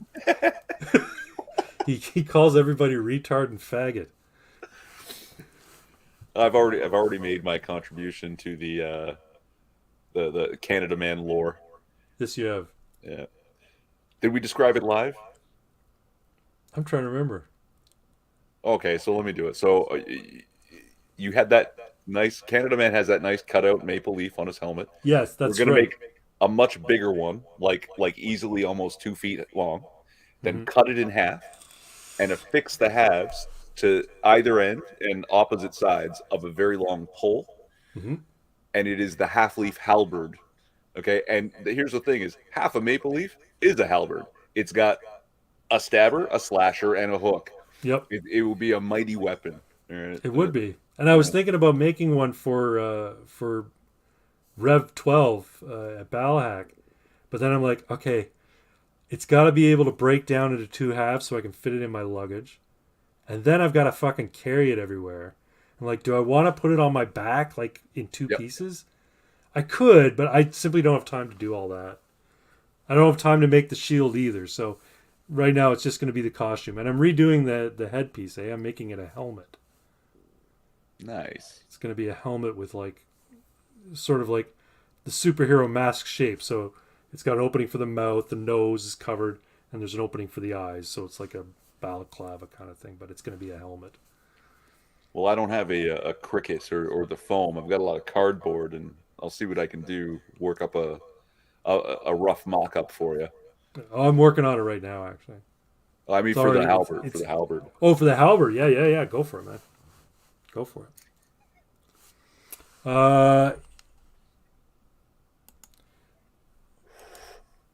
Squid Cody says, we just need restricted franchise, in my humble opinion. Okay, I need you to explain what you mean by restricted franchise. I know all those words separately. I think Heinlein was on the right track. So restricted franchise. I'm going to guess. You mean that people's behavior needs to be restricted? Or you mean the government's ability needs to be restricted? You'll need to explain it for me. I'll be right back. All right. I need another drink. My Pepsi's empty. I'll go get a drink in a few minutes. Anyway. Yeah, I like Starship Troopers. I like trying to think of other movies, fictional universes wherein they've got a well-established sort of government structure. Oh, service guarantees citizenship. Yeah, I'm in the same mind in that sense, but then it comes down to you get a vote when you earn it. Okay, yeah, I get that too. I don't think it would ever fly. I think the idea of giving extra votes to people might fly before taking people's vote away, because we've already established a democratic system where everybody expects the right to vote. I think you'd need to basically expand votes to those who serve before taking away from those who don't serve. If you could get more than 50% of the people serving to get that extra vote, then you could take away the vote for the people who don't serve. And I don't mean don't serve because, they can't serve because they're disabled or what have you, but don't serve because they just can't be bothered to. Okay, so by franchise you mean the vote. Yeah. I think universal suffrage is a bad idea, personally. If they're willing to give everybody the vote, if they're willing to give it to people who don't even belong in the country, like in the case of the United States, Democrats want illegal immigrants to vote. It tells you how much they actually value you if they'll give it to everybody. No, look, allowing illegal immigrants to vote is no different than allowing people who didn't illegally immigrate and live somewhere else to vote. Yeah. Like, it's the same thing. Yeah, why shouldn't I be able to vote in Sweden's elections? I've never lived there, but I have an interest in what Sweden does. Like, someone can take a vacation to the United States, just happens to be during the election, cast a ballot, and then go home again. Yeah. How is that different from letting illegals? Well, people who argue in favor of non-residents and permanent residents, people who aren't legally in the country or don't have a right to vote in the United States, people who argue, well, they contribute to the community and they pay taxes. I'm like, okay, but when I'm a tourist in the United States, I pay taxes. So should I be able to vote? If I stay in a hotel for 3 nights in Buffalo, New York, for whatever reason, I don't know why I'm in Buffalo, but whatever, and I'm paying the motel owner for use of that room. Part of that pay goes to pay his property taxes. So, I'm paying to keep the engine going in the United States. Let me vote. Why not, right? That's the argument that, they're essentially making. Anybody who pays taxes in the country should be allowed to vote. So tourists should be allowed to vote?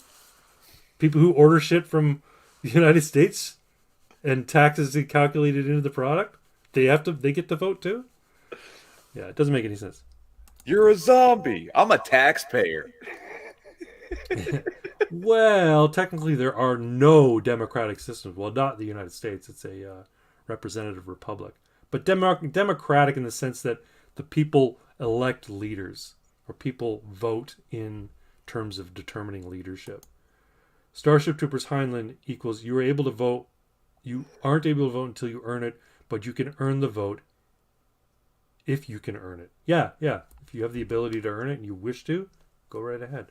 I'm not opposed to the idea, but I don't think it would fly. That's why I was saying I think super suffrage would be better than, limited suffrage or, selective suffrage.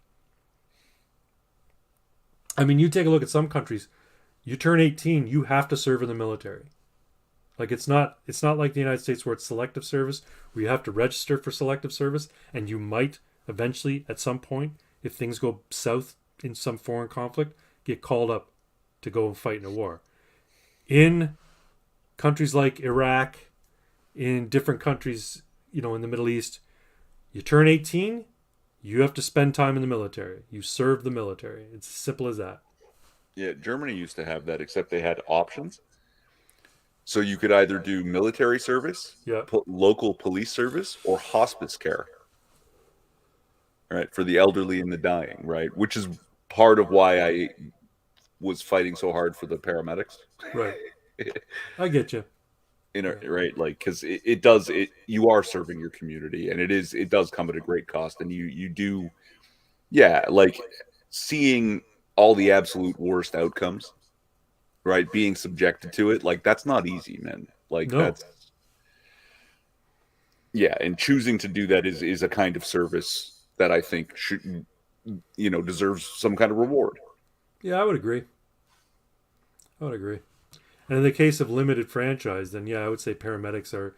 I mean, but the argument goes then, well, yeah, but they're paid to do that work. Well, so are cops and so are firefighters, right? But the fact of the matter is, they put their lives at risk simply by taking that line of work, going into that line of work. I suggest you read the book. Service could be something like testing military gear on Jupiter. Yeah, I guess in service to the state, right?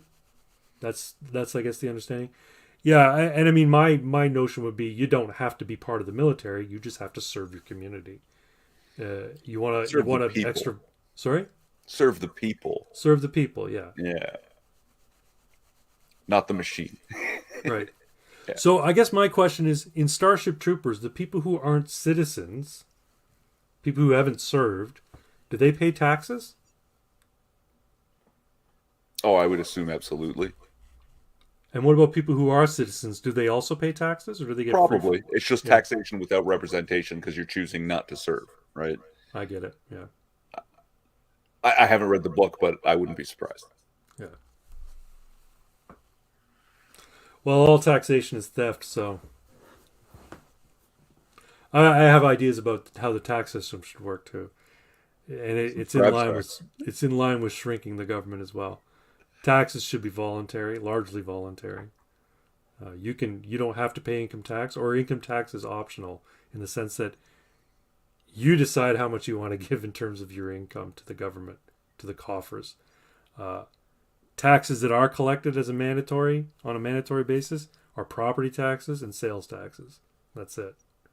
Everything else is like, if the government can't find the funds to do the new project, it can't do the new project. So it has to basically confirm all new projects, new programs through essentially a GoFundMe campaign. They put out on the government website, hey, we want to do this. We want to expand our what have you. We want to run the highway. We want to extend the highway, the 404, from here to here.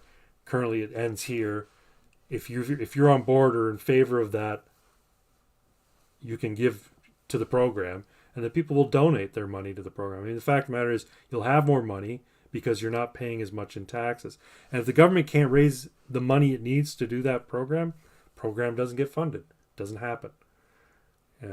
See, the best part about that is the people who are directly affected are going to be the people who put their money. Oh, yeah, you know what? Extending the 400 a little bit farther means I don't have to get off of the service road and then drive that extra 20 minutes, right, to get to where I'm going. Exactly. Right? So they'll throw the money at it. Yeah. But yeah,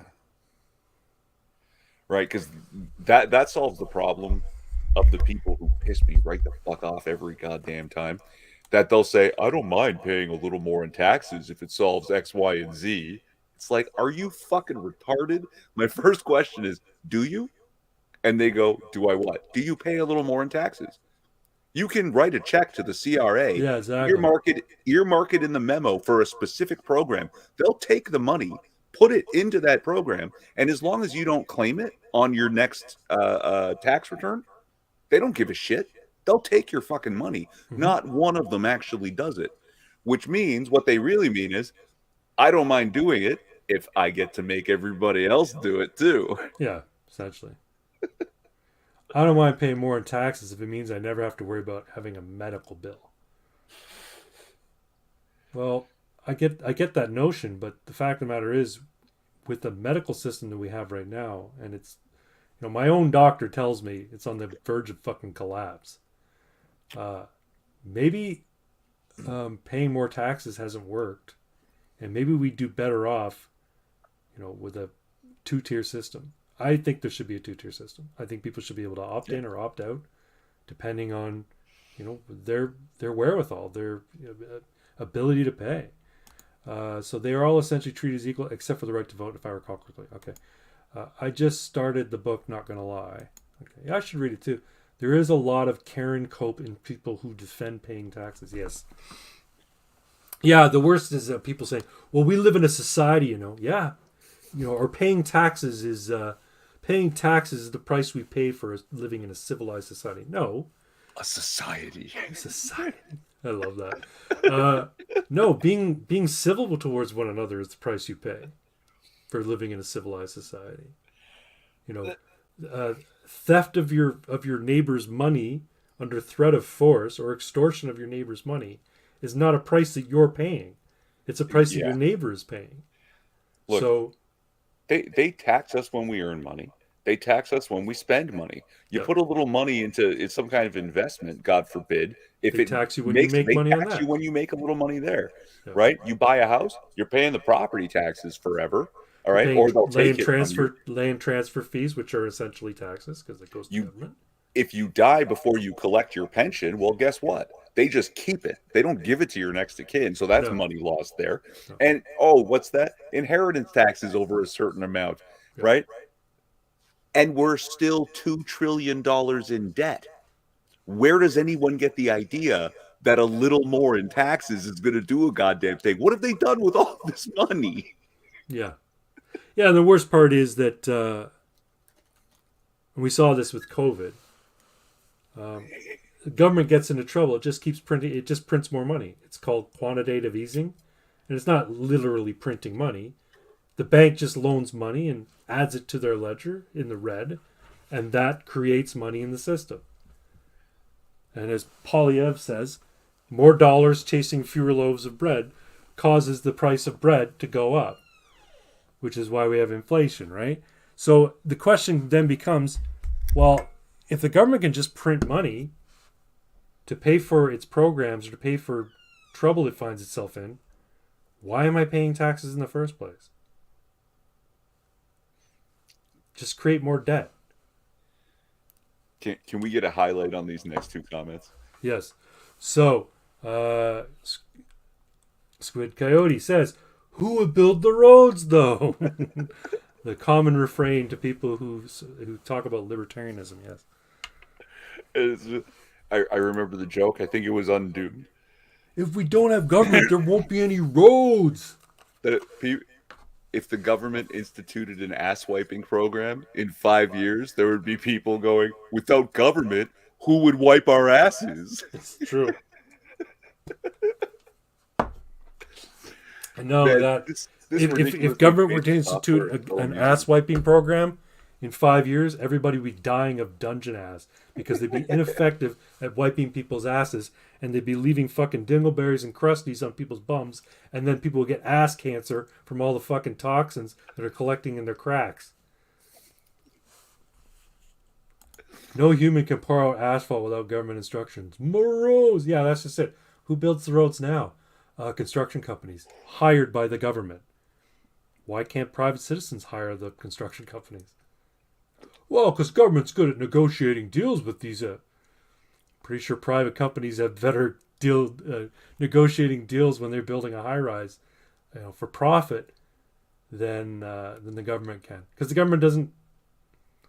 It's got no reason to try and save money. It doesn't fucking care because it's not its money. It's your money. What's up, Dixie? Swinging by to say hi before that. Stream Shield. Thanks, Six. Thanks for coming by.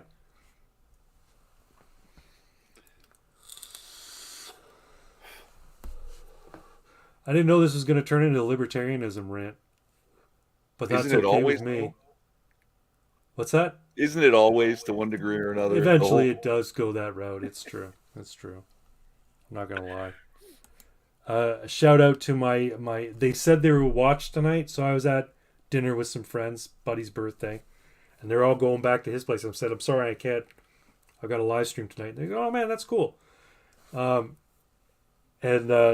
My friend said, oh, we should watch it because they're going back to their place to basically chill and play games and stuff. And so I don't know if they're watching it, but if they are watching it, hey guys, I'm just here to do my thing. Can't blame this on me. No. It's all good, Squid. I'm glad you popped by. Irving knows you. I am unfamiliar with you, but I'm glad to see new faces in the chat. And I'm glad that we've got as much engagement as we do from YouTube. If you weren't here at the beginning, Squid, I've been doing streaming on Twitch as well as YouTube the last few weeks, and I didn't do Twitch this week because every time I stream on Twitch, there's also always somebody comes into the chat from, New Zealand or Australia or Sweden or Russia or whatever, and they want to talk politics, but as soon as they start engaging, there are no comments coming from anybody on YouTube. And I'm wondering if StreamYard is basically preferencing them or hiding the comments from YouTube, or if YouTube's being locked out of it. I have no idea, but And of course, yeah, there's plenty more trolls on Twitch. yeah, there is a lot of trolls on Twitch. Oh, we have fun though. Yeah, yeah. No, but like we'll be talking about politics, and someone will come and, hey, do you guys know about the flat Earth? Yeah, oh my God, yeah. No, what's flat Earth? You know what you should do when somebody says, hey, have you heard about flat Earth? You should just like play along and say, yeah, absolutely. Of course the Earth's flat. Who says it isn't? Fucking idiot. And act like they're the idiot for saying that there's people out there who think the Earth isn't flat.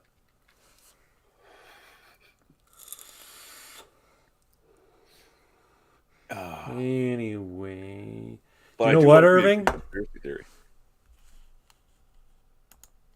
You know what? Jokes No one already? No one tells jokes anymore. We're coming up on 2 hours. Yeah, I know. Unless there's something else you want to talk about. Good conspiracy theories. Okay, yeah. Let's talk about shit. Movies that I've been watching. So last night, have you ever seen the movie Sleepers? Oh, that sounds so familiar. It's Robert De Niro, Brad Pitt, Dustin Hoffman. It's about these boys who go away to like a correctional school, and they get totally abused by Kevin Bacon and his buddy guards, and then they come out years later having their lives completely destroyed, and they spot one of them one night at a restaurant, and they take their vengeance on him. Yeah, yeah. It's a great movie, and I hadn't seen it in years, and it was on Netflix. I'm like, oh, I haven't seen that in ages. I'm gonna watch it, and I watched it last night. It's still good. It's still so good. It's like a modern sort of retelling of The Count of Monte Cristo, but I really, really liked it. I'm sure we'll get to know you. If you're the Irving family, then we will get along just fine. Oh yeah, Irving and I, we're good buddies. We even hang out periodically every once in a while outside of YouTube. Birds don't exist. It's true. They're a CIA op. Absolutely. The other movie I watched. Sorry, they used to be real. Something. They used to be real. Yeah. But most birds in urban settings now, yes, are in fact robot spies. No shit, eh? Yeah, I know the ones out in the bush are still actually like there's still birds that are like Sure. live birds because my buddy shoots them and eats them, right? So unless Right. he's in on it, Yeah. and I doubt it because he's kind of a fucking goof. So ducks are real unless they're urban ducks. Yeah, yeah, and pheasants, partridges, Pheasants, pheasants. okay. Yeah. The other movie I started watching recently was Capricorn 1. Have you ever seen Capricorn 1? No. Capricorn 1 is a movie from, I want to say, the 1970s about the faking of a Mars landing. And it's kind of the dramatic movie that kind of spawned the moon landing hoax conspiracy theory. I'm just wondering where you come down on the whole moon landing was faked or moon landing was real. Moon landing's real. Moon landing is absolutely real. They left stuff on the moon, and you can test it from your backyard if you have the right equipment. It won't cost you more than like $1,500. Yeah, you can and if see you're things like from an the amateur, back. like science goof, you'll easily collect that in 5 or 10 years, Right. and be like, oh look, I'm bouncing a laser off the fucking moon, off this plate that they left. Yeah. Yeah, and I watched a YouTube video a few years back about a guy who's involved in film, cinematography, that kind of stuff, photography, and he was saying, Good night, Squid. Oh, Squid leaving? Yeah, yeah. Okay, good night, Squid. And he was saying, listen, we had the technology to go to moon back then. We built the technology. We did not have the cinematic photographic technology to fake the moon landing. It wasn't until a few years later that we would have been able to fake it. Yeah, and it The would way have they're cost saying like we 10 faked it. times as much to fake it, even years later. Yeah, right? yeah, It would have, yeah. it would have cost more than going to the moon. Yeah, and the notion, well, why didn't we ever go back? Well, because we had a couple of bad fucking launches where people almost died, and it was like, okay, there's nothing here but rocks. There's no point in going back. So, if they had found something, if they had found gold on the moon, they would be like, okay, we're going back to the moon. Or they found oil on the moon. I don't know how they'd find oil unless there were dinosaurs on the moon. But they found some natural resource that was in high demand and had a lot of uses, they would have gone back. Absolutely. They would keep going back. They would have built bases and all sorts of shit.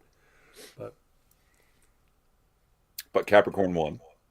Capricorn 1 is a movie that shows that basically it's a good movie. It's got O.J. Simpson in it, a couple of other sort of big names, not big names, but decent sized stars. Elliot Gould's in it. So it's about this Mars landing that gets faked because of some little glitch in the life support system a couple of months before the launch was scheduled, right? And the guy who was in charge of the whole program was like, look, if I go back and say we can't launch because the life support system that was given, that we bought, is shitty, and it's not, these people will be dead in 2 weeks if we send them up to Mars, then they're going to scrap the whole program. And I've been working on this program for 16 years, and I really believe that we need to inspire the country, yada, yada, yada. So he convinces these 3 astronauts. They get pulled out of the rocket like last minute, and they get whisked off to this like off-site location and told you're going to participate in this hoax. And then basically it's about, this one sort of like scientist working at NASA who's not in on the whole plot. He notices a weird reading on his telemetry, and he's like, that doesn't make any sense. That shouldn't be the number.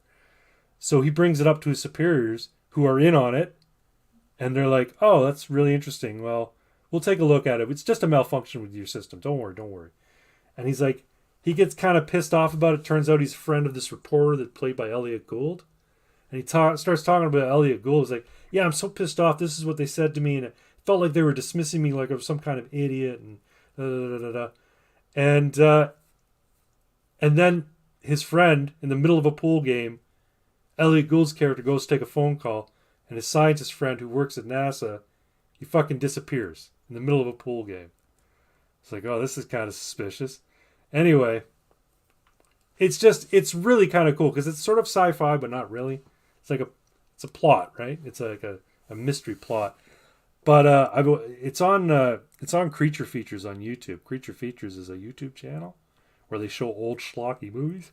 But Capricorn 1's not that schlocky. It's actually pretty good. And I was watching it today. I'm like, man, that makes me think about the moon landing hoax and how I've heard all these people talking about. I had a boss who was like, we didn't land on the moon. I'm like, dude, you're a successful business person. You're like a brilliant mathematician. Like, he's really good at math, right? And you're a smart guy. And you think we faked the moon? You think the moon landing was fake? It's like, yeah, absolutely it was faked. I'm like, I've lost all respect for you. Anyway. I had a buddy who was like that. He was very much, no one landed on the moon. I ran into him. We hadn't seen each other for a long time. And it came up and he was like, no, I don't believe that anymore. And I was like, wait, what happened? Like, we argued about this for years. We would have these fun debates and whatever. And you were so firm. And he tells me, I know a guy who thinks the earth is flat. And that's the problem, right? When you say you don't believe the moon was landed on, you're immediately opening the door to somebody who says, yeah, and the earth's flat too. And since you believe what you believe on the scantest of details, and it's a rejection of reality, you really have no argument to make against the person who says the earth is flat. Pretty much. Yeah, you basically have to concede. Yeah, I guess it's possible the Earth is flat because I believe that nobody landed on the moon. As a matter of fact, the Earth isn't flat. It's an upturned bowl that's being pulled around on a giant wagon by a babushka, and the moon is her shining a flashlight to guide her way. No, you're wrong. It's banana shaped. It's banana shaped. The moon's Banana banana Earth. shaped. The Earth's banana shaped. Yeah, yeah. No, it's a big fucking. It's all the vegetation growing on the back of a giant turtle. Oh, and what's the turtle standing on? He's It's swimming turtles all through. the way down. No, he's swimming through the ocean of this cosmos. Ah, What was Discworld? It was 4 elephants on the back of a turtle, and on Yeah. the back of those elephants was a giant disc. yep. Right? Yeah. I'm like, well, why? Wait a second. You got a big turtle and then 4 elephants? Why didn't you just put it on the back of the big fucking turtle? You ever read any of the Discworld stuff? I tried when I was younger. I couldn't. I Get like Terry Pratchett. He's good. It was too. I didn't know where to start. Yeah, Yeah. it's a big universe, and like the good thing is that all of the sort of books are sort of self-contained. They reference the universe, but they're self-contained stories about different characters in the universe. But I'm told that's how 40K works as well. 40K, Yeah, Warhammer 40K. Warhammer 40K, yeah. Yeah, that makes sense. You play Warhammer 40? Excuse me, Warhammer 40K? Do I play it? Yeah, No. but you No, like I the just- lore. I pick up some of the lore here and there, right? Yeah. Got some buddies who are really into it. You know. Apparently, this video game that's coming out, I think it's in beta now, or it's just come out, or it's coming out soon. That's Warhammer 40K based. Mhm. What's it, Dark Heretic or something like that? Anyway, apparently it's kicks ass. Like it's really, really good. Well, there's. And I never really got into the Warhammer lore, but the game looks really good. Oh yeah, no, there's dozens of them. Most of them are good, Yeah. right? And they run the gamut of like types of game. It's not like one type where like Right. all Call of Duty is first person shooter. Like there's some first person ones. There's some what do you call that? Like platformer type. Yeah. There's some that are like Final Fantasy Tactics, hmm right? Where it's like a turn-based, move your pieces across here. And then some like Command and Conquer types, if I'm not mistaken. Yeah. So they just exploit the universe to make cool games, right? Yeah, I mean, you may as well, right? Because kids aren't buying the models anymore. Excuse me. Ugh. Well, Mr. Twin, coming up on 2 hours. Did you have a joke? I do. Well, no one tells. Do you have a joke? That one I told you last week, but we can't tell it on air. I'm trying to remember what you told me last week. All right, I'll tell you a joke though. I'm trying to remember the one you told me. Well, in any event, I'll tell you this joke. So, you're a Catholic boy, yeah? I mean, I was raised that way, sure, but that's Okay. not the right word for it now. You believe in the papacy? No, So you don't believe in the Pope. Okay, so you won't get offended by this. I probably wouldn't, even if I did believe. No, I know. Just saying. So, Starbucks manages to get an audience with the Pope. Right? So, the Starbucks official comes to the Vatican. Have you heard this before? I might have heard a version of it, but I won't spoil Okay. it. So, the Starbucks official comes to the Vatican, and he receives the papal blessing, and he says, Your Eminence, we are prepared to make a donation to the Catholic Church in the amount of $100 million. And all that we ask is that you change the Lord's Prayer from give us this day our daily bread to give us this day our daily coffee.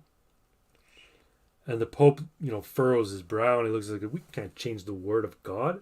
This is the inerrant word of God. It's sacred. We can't change it. He's like, well, we understand. So we're able to make an offer of $300 million to the church if you'll just consider making this slight change to the Lord's Prayer. Say, my son, you don't understand. The inerrant word of God cannot be changed. It's not something that is within my power to do. It would be blasphemy for me to do it. And so, well, we understand your faith and we admire your adherence to your faith, your holiness. But let us just leave you with this. We would be prepared to make a donation to the Catholic Church in the amount of $500 million. That's $500 million. If only you would change the Lord's Prayer from give us this day our daily bread to give us this day our daily coffee. I won't bother you again, but I would like you to, at the very least, consider the offer. And then he leaves. So the next day, the Pope convenes the College of Cardinals. He says, my brothers, I have good news and I have bad news. He says, the good news is we're about to receive a donation in the amount of $500 million. The bad news is we're losing the Wonder Bread account. I heard it with KFC. Oh, there you go. Give us this their daily chicken. Same thing then, yeah. Anyway. Well, folks, I appreciate you all popping by. Not a very well-attended stream tonight, but we did get some new faces. We got Mr. Squid Coyote. Well, I guess he's not new, but it's been a while. And we had Costin, as always. Thank you again, Costin, for popping by. And Silent Walk, who's also not frequently on this stream commenting, but appreciate you all popping by. If you want to catch more Ammunation, you can go and look at my back catalog on this channel. You can find me on Twitter at Real Crag Bragg. That's CraggBragg. And Mr. Twin is his social and his YouTube channel are in the description, but it's Irving Twin's channel, and he's at Irving_Twin on Twitter. Thanks everyone for popping in, and Irving, you got anything else you want to say? Final thoughts? Yeah. I'm still loving this Kanye debacle, man. He hasn't been much in the news lately. It's been all Musk. Oh yeah, no, I mean, someone's out to get him. Like, Oh yeah. they're getting him. Oh, He's yeah. gonna get got. You think he's So- gonna get? You think he's gonna?